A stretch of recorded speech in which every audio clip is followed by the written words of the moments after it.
No one said wrestling wasn't full of tough youngsters, as we bring you all the best on this edition of As the Basketball Turns. Oh no, not in our house. Peace out and hit the ice. Sports Night is next. Hello everyone, welcome to Sports Night. I'm Joe Young. And I'm Howie Shapiro. Joe, we've got a short show tonight. We do. We got just a few things to bring you, everybody, because things are winding down, but a good show nonetheless. Yeah, a couple of teams already finished up, as we talked about last week. But we've got tournament action to talk about, and we will get through it in half the time so you can watch it twice, just so to make sure you didn't miss anything. We start with the state tournament. Cardinals, a couple of Nordic skiers making their way up to Bowabic for the Nordic State Tournament Wednesday, Thursday last week. Both Aaron Casey and Lila Gilliard had good first rounds, but even better second rounds. Aaron Casey moving up from 41st to 32nd by turning in that 22nd fastest skate time on day 2. He was finishes in 32nd. He was 83rd last year. He's just 20 seconds out of an all-state finish. And then Lila Gilliard had a solid 50th place finish, then had her best ever freestyle on day 2 to finish in 43rd. She was 75th place last year, so congratulations to both of them. Yes. For Lila wrapping up her high school career. For Aaron, he has one more year, so he's got a chance to go for 3 in a row at state. Yeah, congratulations, obviously. And he got that taste of what it's like to be at state, so I'm sure he'll be hungry to get back there next year. Well, twice now. Yeah. So the girls hockey team we talked about got their first section win last week, or their first ever section win since the co-op began. So getting to the section semifinal was a big step for this girls hockey team. Once they were there, they wanted a little more. The Bluebirds had a little added motivation facing off against former coach Jim Coltis in the semifinals, and they knew they had nothing to lose. The top-seeded Crimson won the regular season meeting between the two by a 5-1 score, so CPCR would need to be perfect. They hope to pull off another upset. Bluebirds flew into the ice in Roseville, ready to lay it all on the line. It was evenly played first period, but Maple Grove starts the scoring with a pretty passing play. Tia Rice on the doorstep to finish. Crimson take control on the scoreboard. They add to it after a failed clearing attempt. Grace Erickson steps up to hold the zone, walks in and scores. The Crimson go to the first intermission with a 2-0 lead. Bluebirds outshot Maple Grove in the second, but the lone tally of the period comes from the Maple Grove power play. Freshman Kelsey Olson scoring on the rush. She had a pair for the Crimson. Crimson's leading scorer strikes shorthanded early in the third. Stella Retram runs over Brooklyn Johnson on her way to the net. That put Maple Grove up 4-0. They added another before the Bluebirds were able to finally get one past keeper Danny Strom. Took a couple tries, but Kennedy Bolander able to poke it in, and at least they're able to avoid the shutout. Maple Grove had an empty net goal and finished with a 6-1 win. Yeah, the Crimson, they're a good hockey team. They looked really good, and I thought, I think there was a lot of fanfare heading into that game, quite obviously, with the Bluebirds against their old coach, and I think Coach Coltis felt that as well in terms of, they're out to prove something, but Maple Grove was superior that night. Well, and their goaltending is a big part of it. In both, they narrowly were outshot by Maple Grove in that section semifinal. In the regular season, the Bluebirds heavily outshot them. Yep. But a great season for the Bluebirds. They are going to be hard hit by graduation. Big time. But we'll talk about that when we get to the review show. Do want to look at the updated brackets. Maple Grove proving that they deserve the number 1 seed. They beat third-seeded Centennial 4-2 in the final on Friday night. They will represent Section 5 AA in the state tournament. On a side note, Andover is headed back to the state tournament. They're 27-0. They're good. They outscored their opponents. I think it was 32-1 in the 16, 20. No, I take that back. 28-1 in the section tournament. So, but best of luck to Maple Grove representing. Boys hockey section tournament started on Saturday with the play-in round. Cardinals, as the number 6 seed, did not have to do that, but Cloquet-Esco Carleton and Duluth East got past that round into the Tuesday quarterfinals.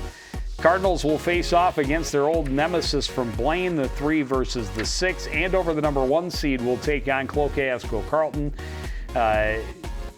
Forest Lake actually has Anoka.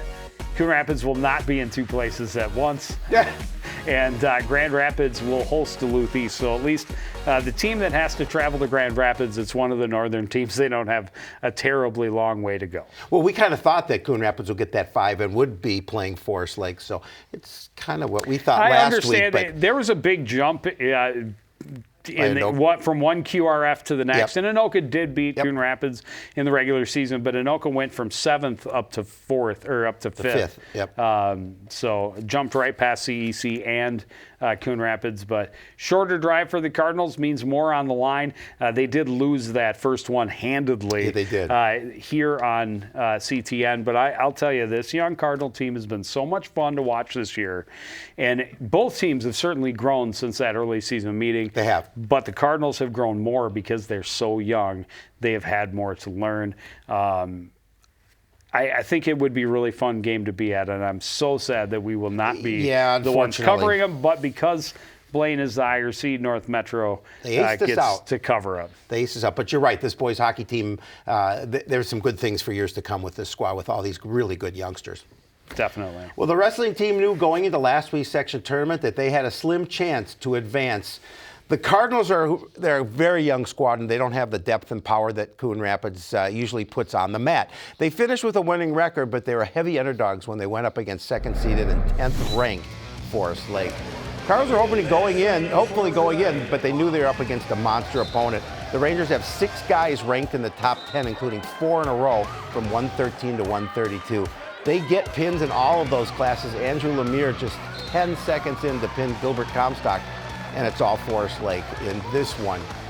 After starting with a major decision, they had 7 straight pins, the last of which comes at 152. Top-ranked Dan Van Acker finally getting the best of Carter Skradsky late in the 3rd period. The Rangers racked up 10 pins against the Cardinals. Only 3 matches went the distance. Josh DuBois able to score here against Brian Bordenhave at 160, but DuBois loses a tough 5-3 decision. Cardinals will not be swept, though. Coming up, sophomore captain, as you see here, Kenny Wells, gets them their lone win of the night at 182. He puts Hunter Gruba in the back early in the 2nd period to secure the pin, but the Rangers ride away with a relatively easy 70-6 victory. Yeah, and the Rangers are the number 2 seed. They're a top 10 team. It's tough to battle in Section 7 year in and year out. Cardinals would like to have been a little bit stronger. They normally are one of the powers in the conference. But everybody has to go through a little bit of a rebuilding year. Skradsky and Wells, just sophomore captains, 2 good leaders for years to come. And everybody gets another chance next week to do it on their own, obviously. But the bracket played out pretty much the way the seeding was expected. Andover, the minor upset over Blaine, the 5 over the 4. Other than that, Forest Lake took care of Cambridge Isani handily and then lost a relatively tight match with Anoka, but Anoka breezing through as the number 1 seed. I think they're ranked right now number 5 in the state. But Forest Lake, I believe, will also make the tournament. Yep. Both the top 2 teams get to state so that they have a 16-team tournament at the Big House at the XL Energy Center. Wrestling's individual tournament will be this weekend, and the state tournament is at the XL Energy Center next week. The swimming and diving team been off for a couple of weeks. They're finally going to get back into the pool this week, Thursday through Friday, the Section 7 AA tournament over at Northdale Middle School Pool. They will have their state tournament next week as well down at the Freeman Aquatic Center on the campus of the University of Minnesota. Boys basketball team on Monday last week hosting Centennial, and boy, did they take care of business, more than doubling up the Cougars. Kaijon Cummings-Coleman leading the way with 19 points. He had a double-double. Elijah Smith kicked in 15. Matthew Ellingson with 13. McKeith Deng had 11 points. And Griffin Tom chipped in 5 for the home team to record their 15th win. Unfortunately, Osseo a little bit stronger in the Battle of the Birds on Friday. beating the Cardinals 80-55. McKeith Deng with a bounce-back game of sorts with 21 points in that contest. Peyton Himley stepped up and added 11, 10 points for Elijah Smith, but they come up short, 15-7. A couple weeks left for the Cardinal boys, and we will get to see a lot of them this week. We will see when they host the Blaine Bengals on Tuesday, and then Howie, they travel to Andover for the big rematch with the Huskies on Friday, and We'll be there! all right, girls basketball, same schedule as the boys on Monday night. They come up short against Centennial, 72-54. Jenny Tobway, 24 points in that contest. Sophia Smith stepped up with 13. Casey Beck had 8 for the Cardinals. Camille had 7 points, but they fall to 0-22. The Cardinals knew that Friday night's contest against Osseo was their last real good chance to get a win in the regular season. Crimson are a young team. And while they did have 6 wins on the season, or the Orioles rather, are a young team, while they did have 6 wins on the season, including 3 in the conference, they were certainly beatable. Cardinals were a little short-handed, but they would still give it a great shot. Cards were missing a couple of key players, and they were on their third-string coach with Chuck Flory running the bench. But the strategy is the same. Get the ball to Jenny Tobway, and she did not disappoint. She had 16 points in the first half. Osseo, another team with one main weapon. Alea Wilson averages 27 per game. She led the Orioles with 15 at the break. Cardinals kept it close most of the first, but Osseo closes strong. Jalen Choi hitting the short jumper helped them get to the locker room up by 11.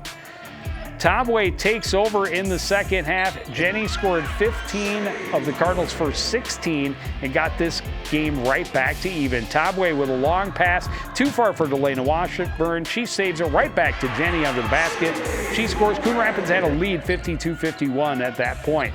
Osseo able to regain control with a spurt late in the game. Amina Hargrove's three-pointer, part of 8 unanswered. They kept the Orioles ahead the rest of the way.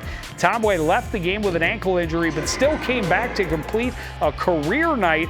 She was almost unstoppable as she racked up 43 points, but it's not quite enough as the Orioles held on for an 81-73 win. And just exactly what we expected. It was a close game and 2 incredibly good players. You had Tobway scoring 43 out of the Cardinals' 73, and you had Wilson scoring 31 of Osseo's 81. Yeah, and both really good players. And I think that, what really hurt the Cardinals, obviously they were missing some starters going into the game. A couple of starters foul out of the game. And so at the end of the game, they were undermanned, and obviously it was tough for them to get over the hump. But you're right, that was a really close opportunity for them to get that first win. So more importantly, Jenny Tobway, a fantastic week last week. She needs another big week to hit the big milestone.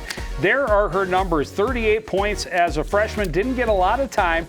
And then remember, both her sophomore and junior campaigns shortened by COVID. But a monstrous game so far, or season so far, 408 points. Phew, these numbers all according to Basketball Hub. So right now, sitting at 970 points.